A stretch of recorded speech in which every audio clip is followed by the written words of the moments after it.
Within the structure of a long-standing institution, for an individual to embody the core values of the nation is not only an honor, but also a form of systemic pressure. Princess Anne and King Charles, two pillars of traditional order, have long been regarded as the perfect custodians of the strictest rules.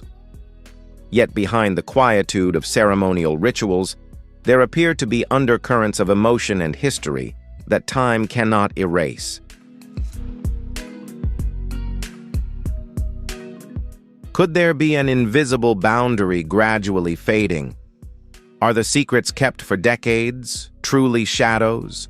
Or are they the missing pieces needed to decode the true essence of the resilience we continue to witness? We will not chase rumors. Instead, we will analyze the interactions between individuals within a system governed by age-old conventions. One of the most noteworthy aspects is the relationship between Princess Anne and Queen Camilla. On television, the world sees a harmonious blend of etiquette. However, from a systems psychology perspective, this harmony seems to lack a genuine emotional connection. A static distance exists between them. This isn't a direct conflict, but rather the presence of historical boundaries that have never been bridged. This estrangement is not a random occurrence. It seems to be the inevitable result of a series of events that unfolded decades ago when concepts of duty and affection began to intersect, creating complex variables. To understand reality, we must go back to a time when the old order still reigned supreme. Before becoming part of the power structure, Camilla was associated with Andrew Parker Bowles, a figure with a particularly deep connection to Princess Anne. Here we see a hypothesis of personal sacrifice in the face of systemic barriers. Princess Anne and Andrew once shared a genuine connection. But at the time, differences in faith and the strict rules of the church created an insurmountable wall between them. It's not just a story of two individuals, it's a clash between the yearning for freedom and institutional order. Princess Anne's choice of Andrew as godfather for her daughter Zara demonstrates a timeless appreciation, a bond enduring despite social labels. The complexity intensifies as timelines intertwine, forcing each person to follow a different path. King Charles, then a young prince, entered Camilla's life. An attraction based on calmness and understanding blossomed, but once again the system spoke up. Standards of suitability, family expectations, and military service created a fateful silence. When Charles returned, the old picture had been replaced by a new reality, the marriage of Camilla and Andrew. A cycle of regret and repressed emotions was formed. Could it be that these very knots have created a psychological legacy that influences how members of the royal family interact with each other to this day? Every system operates on a balance between individual ego and collective expectations. When personal emotions are forced to give way to symbolic values, what happens to the truths behind them? What do you think of this hypothesis? Were the strict rules of the past tools for protecting stability, or are they the very source of the silent rifts we are seeing?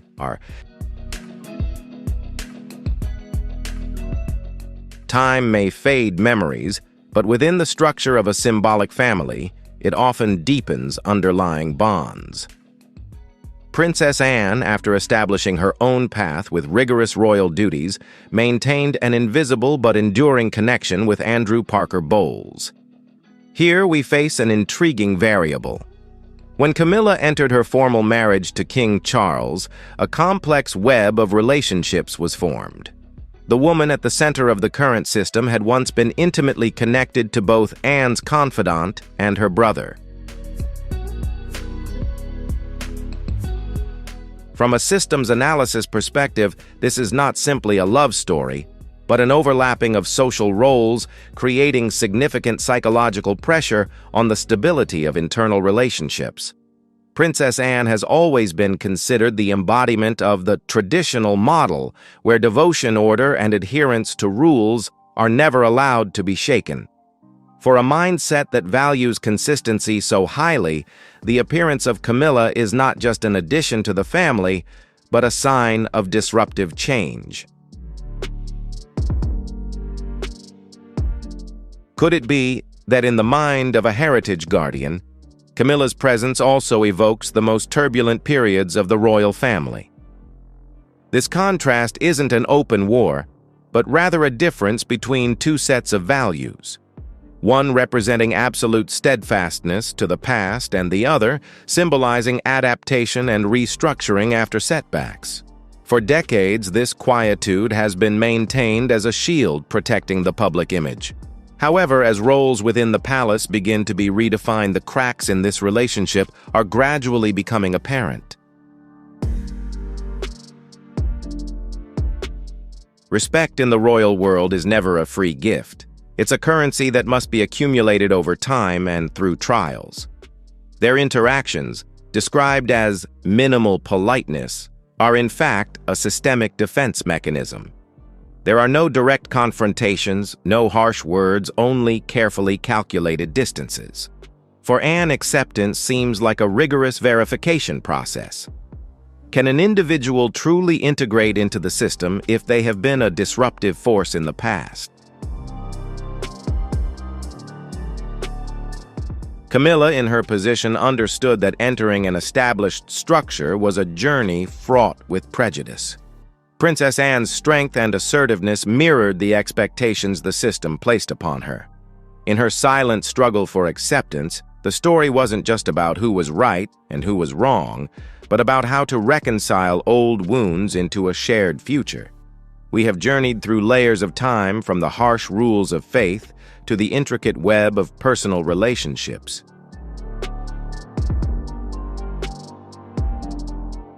Behind the diplomatic smiles and formal ceremonies lies a complex tapestry of sacrifice, responsibility, and emotions never officially named. In a system that values stability, like the monarchy, do forgiveness and acceptance truly exist, or is it all just a perfect arrangement to maintain the survival of a symbol? And if you were in their position, would you choose to uphold old principles or open yourself to a new beginning fraught with uncertainty? In any hierarchy, recognition comes not from words, but from action. Camilla, in her quest for a legitimate place, embarked on what we might call a demonstration of duty. Instead of merely appearing as a symbol alongside King Charles, she became deeply involved in charitable structures and community missions. Under the watchful eye of Princess Anne, who considered devotion the sole measure, a subtle shift occurred. As instinctive resistance subsided, it was replaced by professional recognition.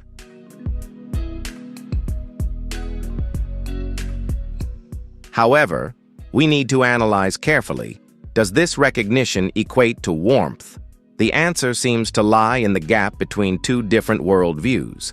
Here we see an implicit dialogue between two schools of thought. Princess Anne, the silence of the rock. She represents the classic royal mindset where duty is performed quietly, without the need for praise and completely detached from the media spotlight. Camilla, modern adaptation. Entering the system from the outside, she understands that the existence of the monarchy in the 21st century requires a bridge connecting with the public through understanding and positive communication. This difference didn't create enemies, but it created two parallel paths that would never intersect. For Anne, the crown was an eternal burden. For Camilla, it was a journey of constant learning.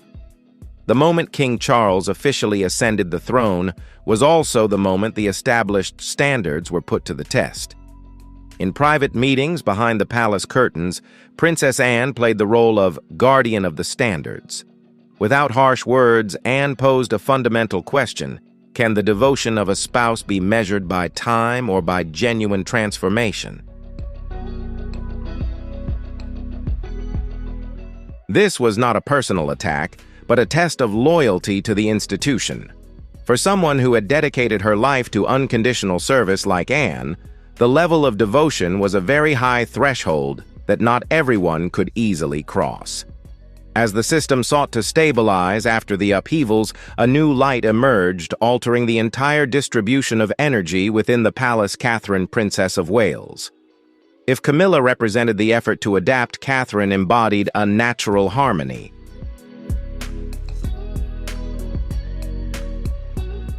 The Princess of Wales not only received public support, but also evoked memories of an ideal role model from the past.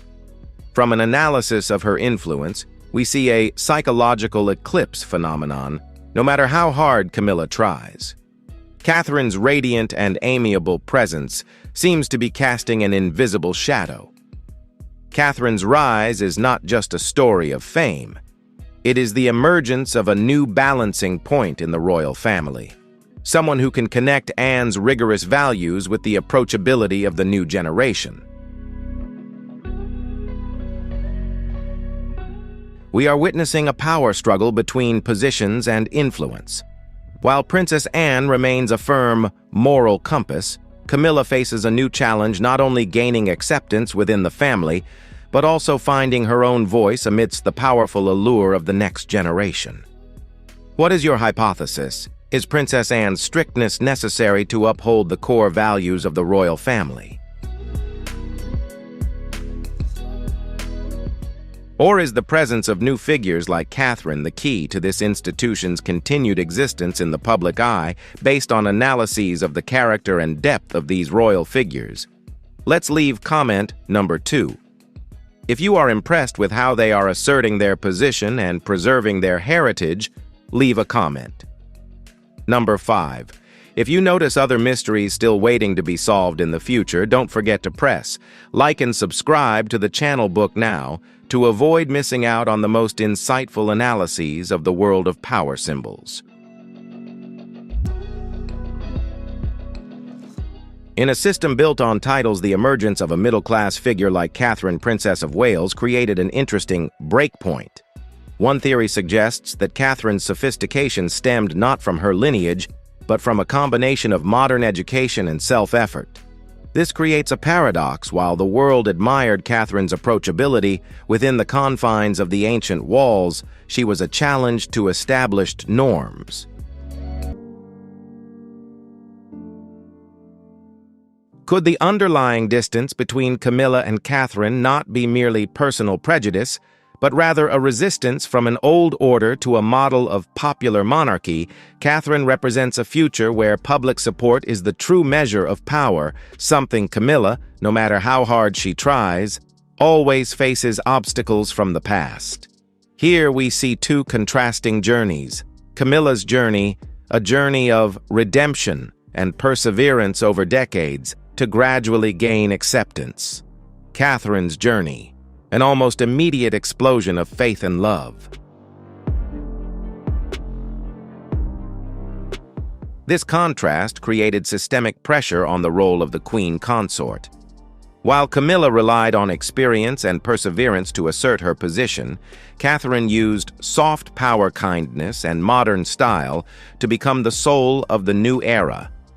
It was a silent competition where every step, every smile was a message about who would truly redefine the image of the royal family in the public eye. Amidst the undercurrents of fame and influence, Princess Anne remained a guiding landmark. As tensions among the female members of the family showed signs of escalating, Anne took what analysts called asserting priorities. Instead of engaging in debates about media image, Anne focused on strengthening the crown's power structure.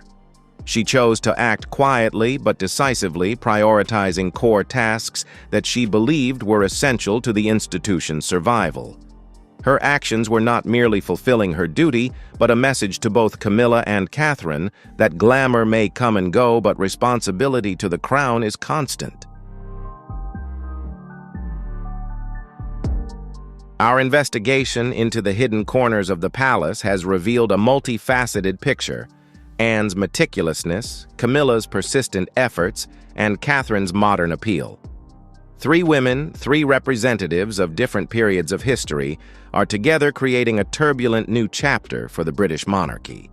If you were at the helm, would you prioritize the steadfastness of tradition, like Princess Anne, or the modern adaptability of Catherine? Can Camilla truly overcome the shadow of the past when the standards of the ideal queen are gradually changing with the next generation? And finally, how will Princess Anne's next actions affect the power structure between Camilla and Catherine? Is her silence an acceptance or a warning of impending upheaval? While discussions about the royal family's future continue in London, Princess Anne chooses to appear in a highly symbolic setting: Guernsey Island. This was not merely a diplomatic visit, but a journey into the core of history, where 80 years ago the concepts of freedom and resilience were redefined after the dark years of World War II. From a systemic perspective, Princess Anne's presence at the 80th anniversary of Liberation Day was a strategic move to strengthen the living thread. She represented not only the crown, but also the continuation of a legacy left by Queen Elizabeth II, the royal presence in vital moments for the nation. A remarkable aspect of Princess Anne's approach is her breaking down of ceremonial barriers to connect with personal stories. When she takes the time to listen to the elderly, the last remaining witnesses of the occupation, a historical energy exchange takes place. She doesn't seek glamorous photos for the media. Her attentiveness is a message of recognition. For those who have lived through fear and loss, Anne's presence is like an affirmation that their sacrifices are an integral part of the national fabric.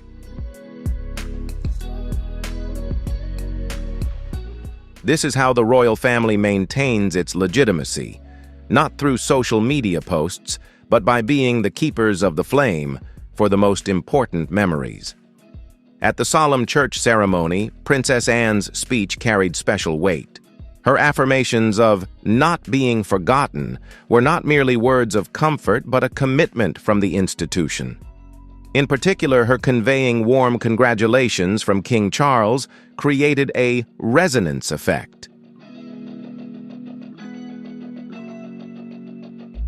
We see a well-coordinated mechanism. The king entrusts his faith, and Princess Anne, as the most dedicated executor, translates that faith into practical action.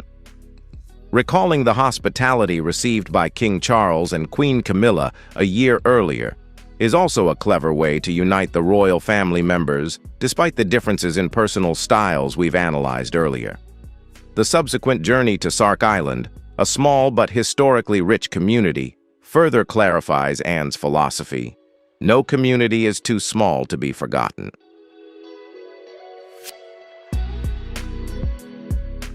Her unwavering commitment to this memorial tour, despite the pressures and demanding schedule, demonstrates an ironclad sense of responsibility.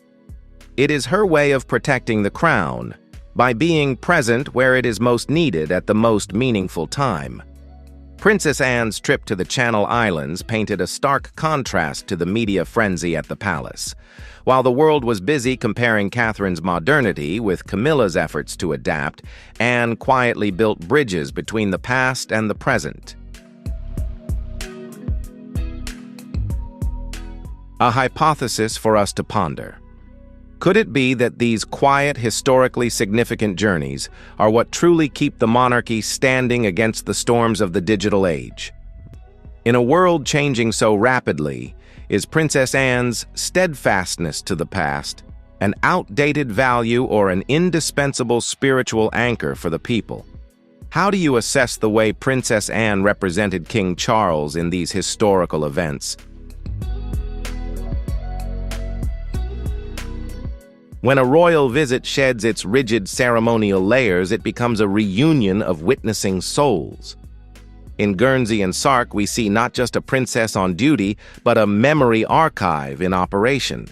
Personal stories, inherently small compared to the grand narrative of history, are the very atoms that make up the power of the crown in this new era.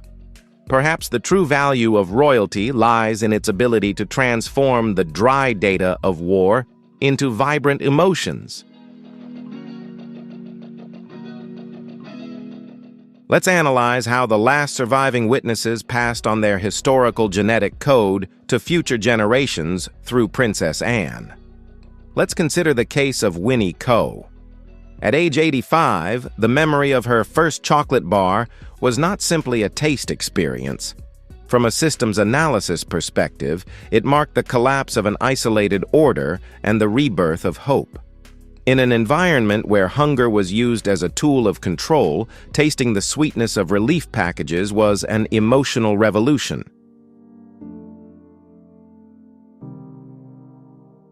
The contrast between the fear of receiving candy from an enemy soldier and the pure joy of accepting help from an ally creates a complex psychological structure.